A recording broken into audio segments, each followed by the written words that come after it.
Hello everyone সকলোকে মোৰ নতুন এটা ভিডিঅ'লৈ স্বাগতম জনাইছো আৰু আজি ইয়া দেখিছেনে প্ৰথমতে ফটো কেইখন দি লৈছো আমি গৈ আছো ঠেঙাল মিউজিয়াম গৈ আছো নহয় পালো গৈ ইয়া ঠেঙাল মিউজিয়াম তিতাবৰত থকা আৰু কিহৰ কাৰণে গৈছো ইয়াতে অল আসাম ভিত্তিক ডান্স কম্পিটিশন হৈছে মানে হ'ব আজি আৰু ইয়া মই মামলু মোৰ দাদা বৌ এনেকে ধনু তালে গৈ পাই গলোগে আৰু ধনুৱে তাতে ডান্স কৰিব তো হেয়াবে আমি গৈ পালোগে পিছে অলপ আমাৰ সোনকাল হ'ল আমি অলপ সোনকালে গৈ পালোগৈ আৰু ইয়াতে প্ৰথমতে আছিল আৰ্ট কম্পিটিশন ৰাতিপুৱা আৰ্ট কম্পিটিশনটো হৈ গ'ল হৈ যোৱা পাছত এতিয়া আমাৰ ডান্স প্ৰগ্ৰাম আৰম্ভ হ'ব আৰু কিন্তু বৰ্তমান হোৱা নাই আমি এতিয়া ৰখি আছো জাৰ্জ কেজন আহি পোৱাহি নাই আৰু আমাৰ ধনুৱতি এটা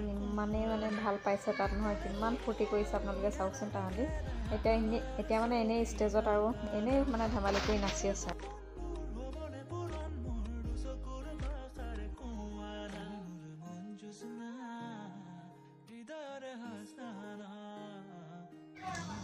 উত্তম শইকীয়া সোঁৱৰণী সংগীত আৰু চাৰুকলাৰ বিদ্যালয়খনিৰ আজি এই শুভক্ষণত উপস্থিত থকা মোৰ জ্যেষ্ঠসকললৈ সেৱা জনাইছোঁ আৰু খুব মৰমৰ ছাত্ৰ ছাত্ৰীসকললৈ মৰম যাচিছোঁ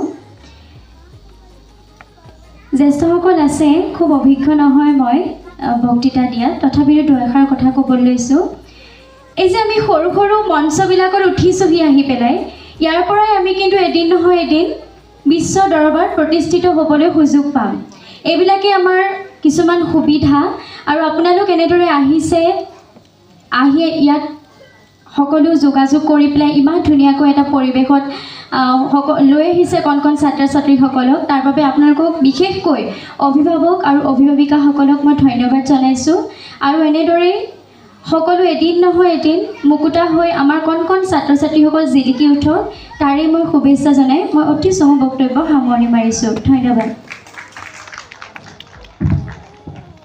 আজিৰ চিত্ৰাংকন প্ৰতিযোগিতাখনত প্ৰতিযোগীসকলৰ কোনখিনিত ভুল হৈছিল বা প্ৰতিযোগীসকলে নিজৰ ভুলখিনি কেনেদৰে শুধৰাব পাৰিব সেই সম্পৰ্ক আৰু এইফালে ডান্স আৰম্ভ হ'ব আৰু আমাৰ ধনু লাহেকৈ মেকআপ লৈছে আৰু এয়া দেখিছেনে তো আপোনালোকে চাই থাকক তাই ডান্স কৰিব কেনেকুৱা হৈছে জনাব কমেণ্ট কৰি হা আৰু এতিয়া আমি ওলাই আহিছোঁ অকণমান বাহিৰলৈ ইয়াতে এতিয়া জাৰ্জ কেইজন আহিব জাৰ্জ কেইজন দিল্লীৰ হয় ৰিংকু মই টাইটেলটো নাজানো দেই ৰিংকু আৰু ঋষিৰাজ আছিলে জাৰ্জ তো তেওঁলোক এতিয়া আহিব সেইবাবে আমি ওলাই গৈছোঁ তেওঁলোকক আদৰিবৰ বাবে আৰু অকণমান দেখাই দিছোঁ ঠেঙাল মিউজিয়ামৰ বাহিৰখন যিসকলে আহিছে তেওঁলোকে দেখিছে আৰু যিসকলে অহা নাই তেওঁলোকে অকণমান চাব পাৰিব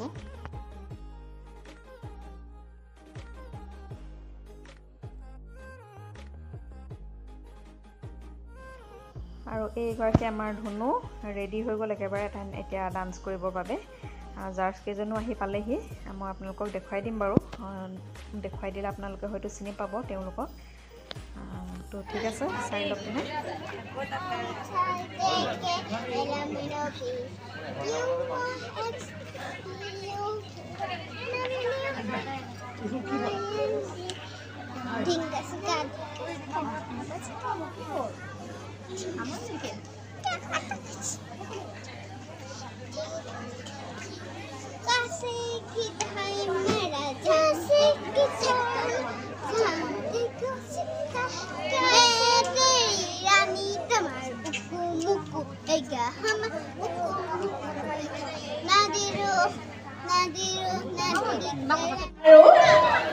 তেখেতসকলক মই প্ৰথমে আমাৰ এটি মাংগলিক অনুষ্ঠান বন্তি প্ৰজ্বলনেৰে অনুষ্ঠান ভাগি শুভাৰম্ভ কৰিবৰ বাবে বিনম্ৰ অনুৰোধ জনাইছোঁ আৰু মই তেখেতক সহযোগিতা আগবঢ়াবৰ বাবে আমাৰ মাজত উপস্থিত আছে আমাৰ সকলোৰে শ্ৰদ্ধাৰ তিতাবৰ শৈক্ষিক সংমণ্ডলৰ দুগৰাকী শৈক্ষিক সমন্বয়ক শ্ৰদ্ধাৰ প্ৰাঞ্জিত বৰকাকতিদেৱ আৰু শ্ৰদ্ধাৰ ফ্ৰাংচেন সিংহু ছাৰ লগতে বিশিষ্ট সাংবাদিক তিতাবৰ অঞ্চলৰ এগৰাকী প্ৰখ্যাত ব্যক্তি সকলোৰে পৰিচিত অজয় শইকীয়াদেৱ তেখেতকো মই তেখেতসকলক সহযোগিতা আগবঢ়াবৰ বাবে অনুৰোধ জনাইছোঁ।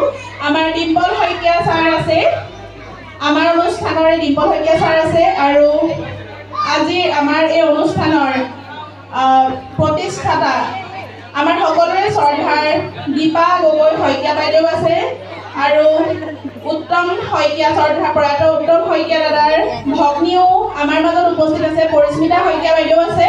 মই তেখেতকো ইয়ালৈ আহি অনুষ্ঠানটোৰ শুভাৰম্ভণিৰ ক্ষণত উপস্থিত থাকি সহযোগিতা আগবঢ়াবৰ বাবে অনুৰোধ জনালোঁ।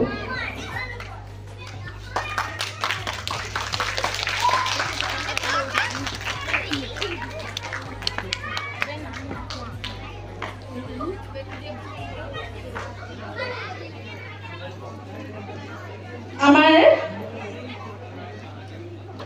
সকলোৰে শ্ৰদ্ধাৰ বিচাৰক দুগৰাকীক মই পোনপটীয়াকৈ মঞ্চলৈ যাবৰ বাবে বিনম্ৰ অনুৰোধ জনাইছোঁ।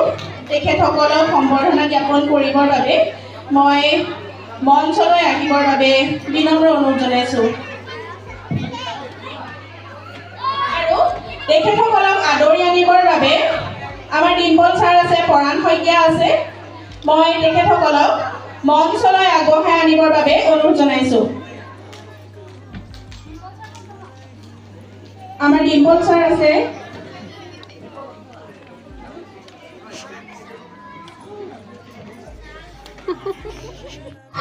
আৰু আমাৰ সকলো শ্ৰদ্ধাৰ ৰিংকু ছাৰ। দুয়োজনৰ বাবে এটা হাত চাপৰি। এয়া আমাৰ মাজত আমাৰ সৌভাগ্য। দুয়োগৰাকীকে সম্বৰ্ধনা জ্ঞাপন কৰাৰ বাবে অনুৰোধ জনাইছোঁ।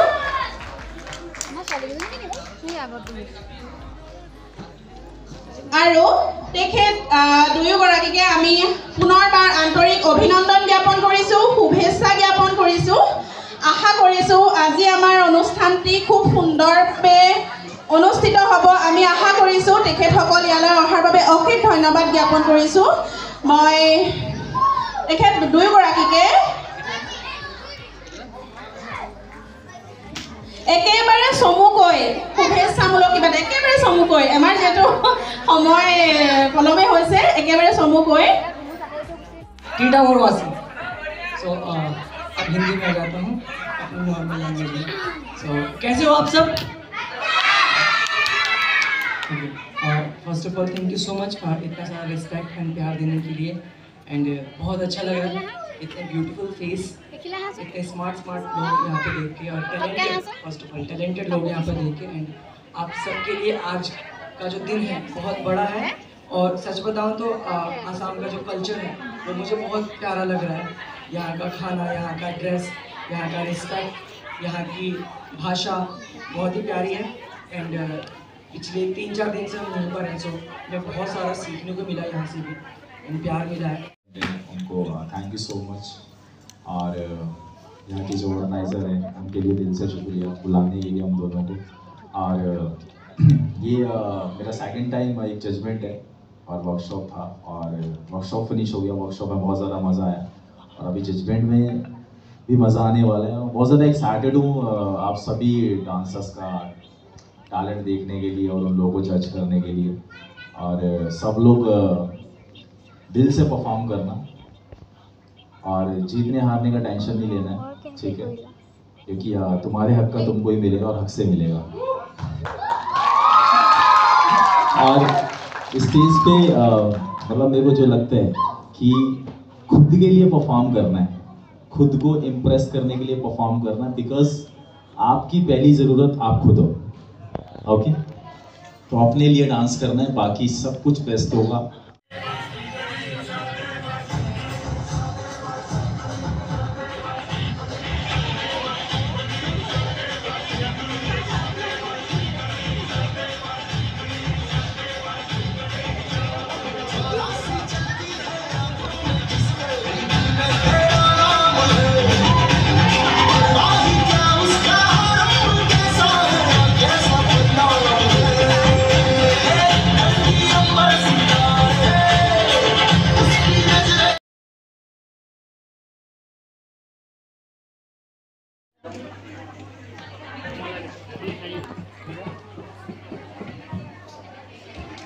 সাজু হৈ থাকিব দৃশ্য নৃত্য পৰিৱেশন কৰিবলৈ প্ৰতীক্ষা দাস।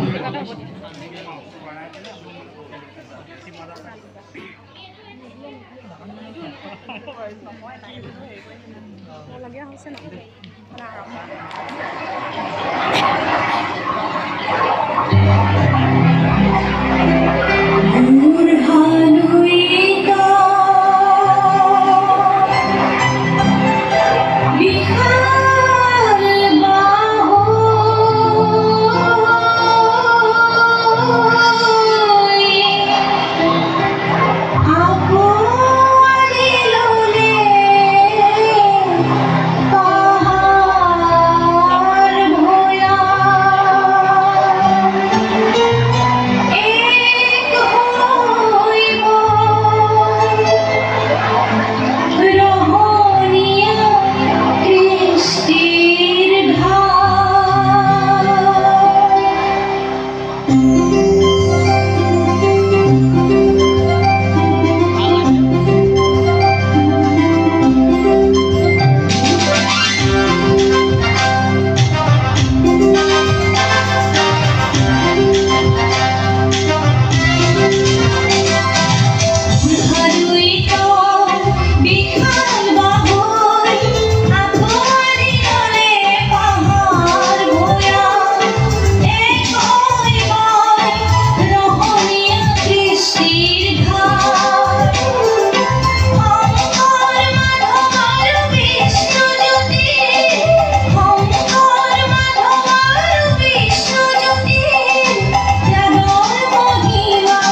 मैनू इथों दूर ले जा सीने विचों दिल कर दम घुट ओ चुगिया मैनू इथों दूर ले जा सीने विचों दिल कर जाऊं क्यों दिल ये मुझे कहता है जज्बात नहीं से मिले हैं जाने क्या सर ये हुआ है एक आस मिली फिर मुझको जो कबूल किसी ने किया बारिशात सुखे सुखे सपने भी पिज गए नैना लगिया बारिशात